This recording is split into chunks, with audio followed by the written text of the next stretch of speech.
Hi, I'm Kate, and I'm married to Evan, and we have two daughters. Hazel is 5 and Violet is 2. We're both from BC. We just moved to Sherwood Park a little over 2 years ago now. So I didn't grow up religious. Last year I read through the Bible and I came to church a couple times, but by the end of the year I had a lot of doubts, a lot of questions, and at that point I just didn't think I'd ever be able to believe in God.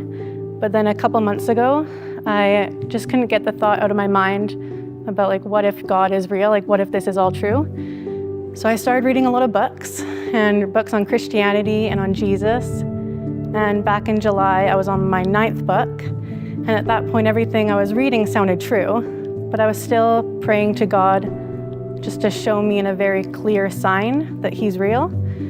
But around the same time, I was also reading through the Gospel of John again. And I came to the point where Jesus was talking to Thomas. And he said to him, "Have you believed because you have seen me? Blessed are those who have not seen and yet have believed."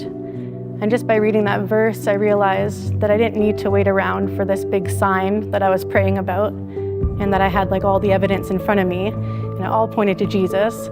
So I feel at that point, I really accepted everything in my mind, but I was still waiting for maybe more of a shift to happen, my feelings towards everything, or just a feeling in my heart.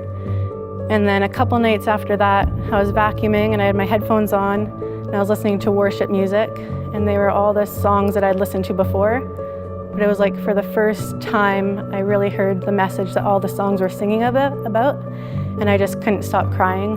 And in that moment, I just had an overwhelming sense that God is real, that Jesus is the Son of God and He died for my sins. And it was such a powerful moment, and that was the real moment where I accepted Jesus into my heart.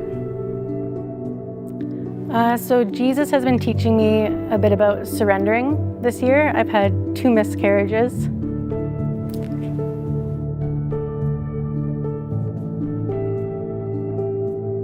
And I feel I really learned lately just to put all my fears and worries, give them over to Jesus, and I feel a sense of peace and just a lot more hope for the future. When I've been reading the New Testament, I've always been more of an anxious person. So I feel by reading God's word, and there's a few places in the New Testament that talk about don't be anxious for tomorrow because tomorrow has its own anxieties of its own. And I feel that's been giving me just a lot more peace. And when I do have an anxious thought, just thinking about God's word and what I've read, and also just through prayer and handing over those anxieties to Jesus, again, it's just giving me more of a sense of peace and comfort in my life. I want to be baptized just to share publicly this new faith in Jesus. It's been a couple-year process of actually believing in Jesus. And so I feel this is kind of the end of that chapter, but then the beginning of a brand new chapter, just building that relationship with Jesus and deepening my faith more.